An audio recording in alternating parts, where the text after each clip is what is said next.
Vous êtes de retour sur le plateau de l'Africa Newsroom. Nous sommes toujours en compagnie de notre invité, Youssouf Diaby, sociologue, ainsi que nos éditorialistes, Alfred Chango et Camille Sari. Place au dossier du jour.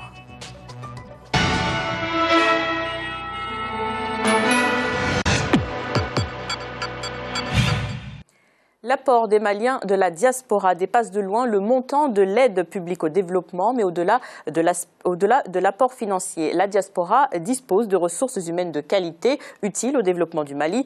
Beaucoup d'entre eux font fortune à l'étranger et décident ensuite d'investir dans le développement de leur pays d'origine. Un reportage d'Idrissa Sangaré, notre correspondant au Mali. À travers le monde, on enregistre 4 millions de Maliens vivant sur tous les continents et dans tous les pays du monde. Dans la légalité comme dans la clandestinité, ces Maliens contribuent à l'équilibre économique grâce au transfert de fonds qu'ils effectuent en direction de leur famille. Ils contribuent par ailleurs au projet de développement des localités et aux investissements créateurs de revenus. Dans l'objectif de mieux cerner ce nombre important de concitoyens dans le monde, le gouvernement du Mali a créé un ministère en charge des Maliens de l'extérieur. Depuis 2004, date de sa création, le département œuvre à faciliter et garantir les meilleures conditions de vie aux Maliens expatriés dans leur pays d'accueil. 4 millions, c'est beaucoup. C'est le tiers de la population malienne. Et ces 4 millions de Maliens qui sont à l'extérieur contribuent énormément au développement de notre pays. Je vais vous rappeler que les chiffres de la BCEAO de l'année 2012 chiffrent le transfert des Maliens à l'extérieur vers le pays à quelques 430 milliards de francs CFA. Cette somme-là est supérieure à l'aide publique au développement et tous les investissements directs pour notre pays. 400 milliards de francs CFA de transfert de fonds ont été effectués depuis l'étranger vers le Mali en 2012. 80% de cette manne est essentiellement destinée aux familles et à l'amélioration des cadres de vie des parents restés au pays. 15% sont destinés à la construction d'écoles, de centres de santé et seulement une part minime de ces fonds sont destinés aux investissements générateurs de revenus qui est de l'ordre de 5%. C'est-à-dire qu'au vu des chiffres, 5% d'investissement, ce n'est rien, c'est quasiment rien. Et encore, on n'a pas suffisamment évalué ce que cela représente. Et il n'y a pas de dispositif d'accompagnement parce que, qu'on le veut ou pas, il y a la nécessité d'accompagner les porteurs de projets productifs. Sinon, au bout d'un certain nombre de mois et encore d'années, le risque est grand de se retrouver à la case départ, ce qui n'est pas encourageant. Pour investir au Mali, les Maliens de l'extérieur se trouvent confrontés à des difficultés sur le plan administratif. À cela s'ajoute la question de la sécurité des investissements. C'est dans cette optique que le Haut Conseil des Maliens de l'extérieur milite pour la création d'une banque des Maliens de l'extérieur. Cette banque des Maliens de l'extérieur aura la vocation de faire l'investissement, une banque d'investissement. Je pense que cette banque entend aussi mobiliser l'épargne des Maliens de l'extérieur, puisqu'ils ont des ressources. Et même son demandeur. Et lorsque nous les avons visités, nous nous sommes rendus compte que cette banque est attendue par eux-mêmes.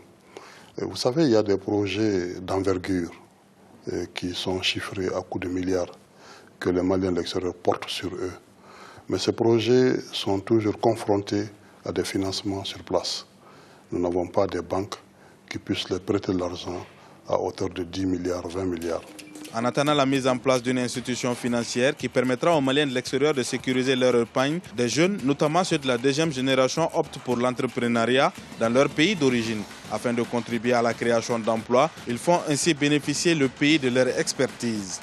Mais en fait, depuis tout petit, j'étais amené à venir au Mali, dans un premier temps, dans le cadre de congés. Mes parents m'envoyaient durant les vacances d'été faire mes vacances. Ensuite, j'étais amené à venir au Mali, plus dans le cadre de projets associatifs, des chantiers de solidarité et autres. Et ça m'a donné envie déjà, ça m'a permis de connaître mon pays et donner envie voilà, d'investir ici. Et j'ai considéré que le Mali était un pays qui offrait des perspectives. Pour les autorités maliennes, la diaspora représente un potentiel en termes de ressources humaines capables d'apporter leur savoir-faire et connaissances théoriques pour le développement du pays. Le ministère de tutelle travaille à répertorier toutes les compétences afin de les solliciter en cas de besoin. Mais pour la diaspora, cette démarche n'est pas toujours suivie d'effet. Des éminents professeurs, des chercheurs des Maliens qui évoluent dans des universités à travers le monde. Ces compétences dont vous parlez sont aussi assez nombreuses que le Mali dispose à l'extérieur. Aujourd'hui, nous sommes en train de les connaître, de les répertorier. Et nous pensons que chacun de ces Maliens, effectivement, se sent concerné par la question malienne, par le développement de notre pays.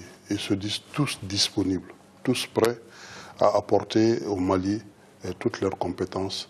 En 2009, nous avons organisé au CICB le forum des investisseurs de la diaspora malienne, qui a été suivi en 2010 du forum de la diaspora intellectuelle, scientifique et technique. Il y a eu des résolutions, comme l'a si bien rappelé le ministre des Maliens de l'Extérieur.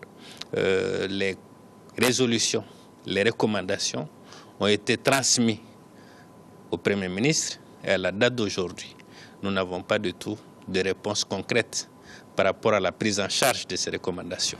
Pour la diaspora malienne comme pour les autorités du pays, des réflexions sont engagées afin d'améliorer, voire faciliter les échanges entre le gouvernement malien et les fils du pays vivant à l'étranger.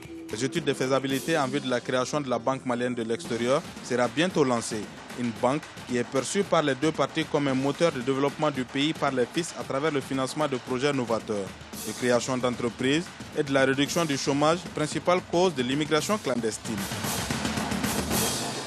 Youssouf Diaby, quels sont les éléments qui ont retenu votre attention? Ouais, merci. L'équilibre de nos nations, de nos pays africains, tient aujourd'hui compte du fait du transfèrement d'argent de l'Europe vers l'Afrique. Et compte tenu du chômage galopant dans nos différents États et des problèmes économiques qui sont vraiment basiques dans nos États africains, seulement, et quand on se réfère aux chiffres de la BCEAO, simplement, non seulement pas pour le Mali, mais pour les 16 pays, les 8 pays de l'UMOA, vous avez près de 4 milliards d'euros qui sont transférés.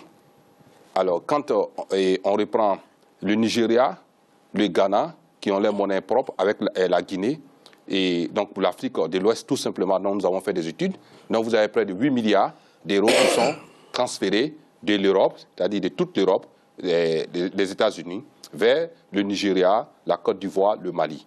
Donc cela dit que nos économies en Afrique aujourd'hui sont si fragiles que ce sont ceux qui travaillent en Europe ici dans des conditions très difficiles qui maintiennent ces économies en place. C'est-à-dire, nous savons bien, parce que nous sommes ici en Europe, nous savons bien que dans les conditions dans lesquelles ces personnes font des transferts d'argent, qui sont faits à partir de certaines institutions que nous allons vous citer, c'est-à-dire que vous avez près de 6 à 7 institutions financières. Vous avez Western Union, MoneyGram, Sigmoney, RIA, et vous avez Global Money, vous avez Global Money Transfer. Donc, quand tu prends ces chiffres, avec Western Union, une seule personne a droit de faire un transfert dans le mois de 3 000 euros. Et avec MoneyGram, une seule personne a le droit de faire 1 500 euros. Et RIA, 1 600 euros par mois. Mais alors, et quand vous regardez, ça, ce sont les institutions, le transfert d'institutions vers la personne physique. Mais on a aussi les transferts de la personne physique vers la personne physique. Ça, c'est beaucoup développé dans des pays comme le Mali, la Guinée, la Côte d'Ivoire. C'est-à-dire que c'est une personne physique, un commerçant qui se trouve en France ou en Italie, qui directement a un correspondant de l'autre côté de l'Atlantique.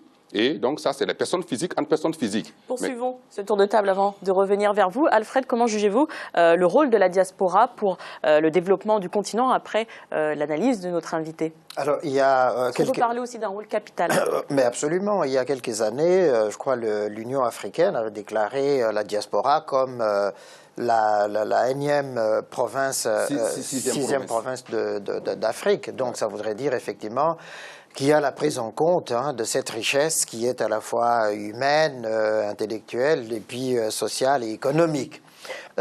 qui apporte beaucoup justement aux économies africaines, mais qui stabilise aussi beaucoup de pays africains, puisque au fond, dans beaucoup de familles, il n'y a pas de salaire et que donc justement les transferts de personne à personne comme ça, ça joue beaucoup. Mais en même temps, on vient de le voir dans le reportage, il y a quand même, si l'on veut, une forme de déperdition parce que ça ne contribue pas directement au projet de développement, c'est plutôt à la consommation.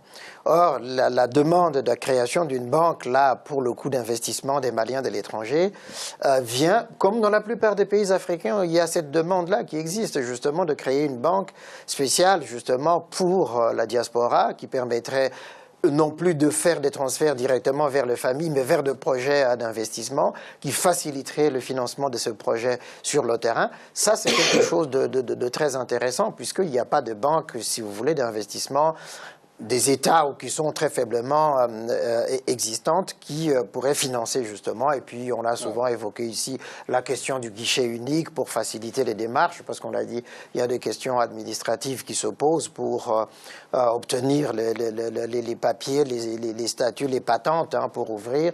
Donc effectivement, il y a toute une série de choses qui peuvent être faites. Et puis enfin, bon, on sait le dynamisme des Maliens, ici des associations villageoises qui ont souvent initié, soutenu des projets dans les villages. Et puis, bon, notre ami Camille Sari a souvent fait le Mali, donc je lui cède la parole.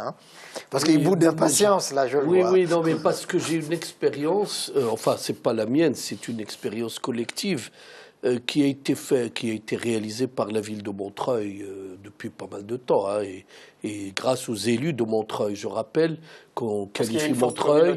Oui, puis Montreuil, il faut saluer les élus de Montreuil des années 60-70 qui ont fait œuvre de beaucoup de solidarité. Enfin, la municipalité de l'époque avait favorisé la construction de 3 foyers connus. Et ces foyers, la plupart viennent de Caille. L'historique de Caille, c'est que c'est une région très pauvre et une région qui n'a pas été, je dirais, gâtée par la nature, où il y a l'aridité des terres. Donc, mais ces Maliens qui sont venus là-bas, ce sont des sacrifiés, c'est-à-dire ils sont venus pour travailler. Uniquement pour travailler, ils vivent dans les foyers, pour dégager des économies, pour envoyer à leur famille. Ils n'en profitaient pas, ils avaient droit pour avoir des logements HLM, etc. Et maintenant, ils sont en train de jouer un rôle, et c'est ça qu'il faut tirer, c'est l'enseignement principal.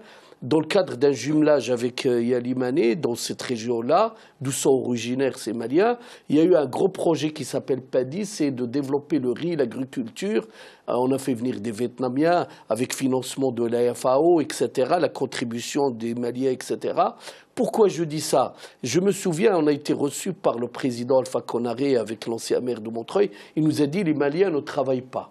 Et pourquoi il a dit ça? C'est pas que les Maliens ne veulent pas travailler, c'est qu'en recevant ces transferts, ça incite pas. On a le même phénomène en Afrique du Nord. C'est le phénomène, je dirais, on reçoit de l'assistanat. Il faut, alors que, donc ce qu'on a fait, ce qui a été fait par la municipalité de Montreuil, c'est de dire on va aider au développement local. Il y a eu un gros projet de production, c'est-à-dire de développement de l'agriculture, pour que les gens puissent se nourrir de leur travail et que s'ils soient dignement, je dirais, rémunérés pour leur travail. J'ajoute qu'on a installé une télévision, une radio, on va dire, c'est pas rien, mais surtout la communication par Internet. Les premiers qui ont utilisé l'Internet, ce sont les résidents maliens, puisque au lieu de téléphoner, ça coûte cher, on a installé des systèmes de communication par Internet. Pourquoi? Il faut faire attention que c'est la première génération qu'on appelle les sacrifiés, c'est-à-dire des gens qui veulent aider leur famille. La deuxième et troisième ne voudra plus être sacrifiée, va se marier, va avoir des enfants et ne va plus envoyer d'argent à leur famille. Elle va rester... Merci. Au fait, moi, c'est un œil d'expert que je voulais donner à ce niveau. C'est-à-dire, comme le disaient les confrères congolais tout de suite là, c'est que vous avez 80% du transfèrement d'argent qui est consacré à la consommation en Afrique. C'est-à-dire, c'est directement dans le marché pour le panier de la ménagère. Oui. Donc 80%. Et vous avez au moins 15% qui sont consacrés à l'immobilier. C'est-à-dire que le monsieur, il veut construire, ou la dame, elle veut construire une maison pour elle-même. Donc, et vous avez peut-être 5 autres % qui sont souvent consacrés à des projets d'autres communautaires, peut-être même souvent communautaristes. Donc, cela suppose qu'il faut une réorientation du transfèrement d'argent des pays européens vers l'Afrique. Et cela ne pourra se faire que dans un cadre institutionnel. Parce que si on n'essaie pas d'institutionnaliser ce fait, alors on va rester dans l'assistanat, comme l'Afrique est restée toujours dans l'assistanat avec avec le FMI, la Banque mondiale. Donc, ce niveau, ça c'est très grave. À ce niveau-là, on est très grave. Donc, ce qui est en train de revenir ici, c'est la même chose comme au Maroc. Moi, quand je prends le Maroc, le transfert des Marocains à partir de Manigram et de Ria, vous avez peut-être dans le mois, simplement, vous avez près de 2 millions d'euros qui sont transférés vers le Maroc, à Oujda, à Meknes et autres. C'est-à-dire que ça, je ne parle même pas de Casablanca et autres. Donc, c'est-à-dire que c'est toute l'Afrique qui est concernée là. Le seul pays africain qui n'est pas concerné en tant que tel, c'est l'Afrique du Sud. C'est l'Afrique du Sud qui n'est pas concernée dans ces cadres. Donc, alors, les transferts qui sont près de 4 milliards d'euros qui sont consacrés, et près de 3 milliards d'euros qui sont consacrés à la consommation, et donc cela suppose que c'est vrai que ça joue à l'équilibre de nos États africains, quelque part. Pourquoi ça joue à l'équilibre de nos États africains? C'est parce que les chefs d'État africains ne tiennent pas compte du développement. Et cet argent, on ne peut pas prendre cet argent pour faire le développement, c'est-à-dire que la construction du pont, la construction des écoles, la construction des hôpitaux, des dispensaires, on ne peut pas le faire parce que ce sont des personnes individuelles. Donc, ce sont des personnes individuelles, ce ne sont pas des personnes collectives. Donc, il faut arriver à la collectivisation, à l'institutionnalisation de ces personnes.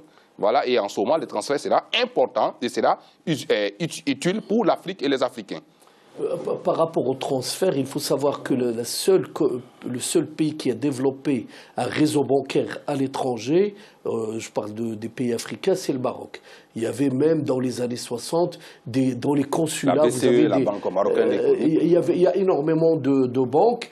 Et l'avantage de ces banques, c'est que ça évite. Et donc, il y a des liens et il y a aussi des opérations de crédit. C'est-à-dire vous êtes client ici, vous transférez gratuitement au pays destinataire, mais il faut aller plus loin. Il faut d'abord que les banques marocaines pourraient s'allier avec d'autres banques.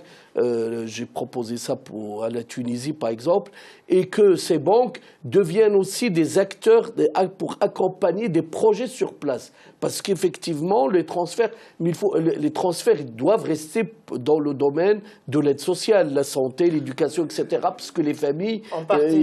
En partie. Mais il faut, et ça c'est déjà fait, il faut qu'ils aient des programmes, par exemple les banques, favoriser des financements sur des projets avec des taux bonifiés. Le travailleur africain à l'étranger, il apporte 100, la banque lui prête 100 pour faire un projet et puis faire ce qu'on appelle l'effet de levier. Donc il faut vraiment changer de modèle en ce qui concerne ces transferts des travailleurs africains vers leur pays d'origine. Pour qu'on puisse arriver à cela suppose que c'est les Africains qui sont déjà en Europe ici, c'est à nous de pouvoir nous regrouper, et c'est à nous de pouvoir nous institutionnaliser, de nous mettre ensemble, et afin de pouvoir contacter certaines banques, ça peut être la Société Générale, ça peut être BNP Paribas, ça peut être d'autres banques, et à partir de quelles banques on sait que le flux monétaire des pays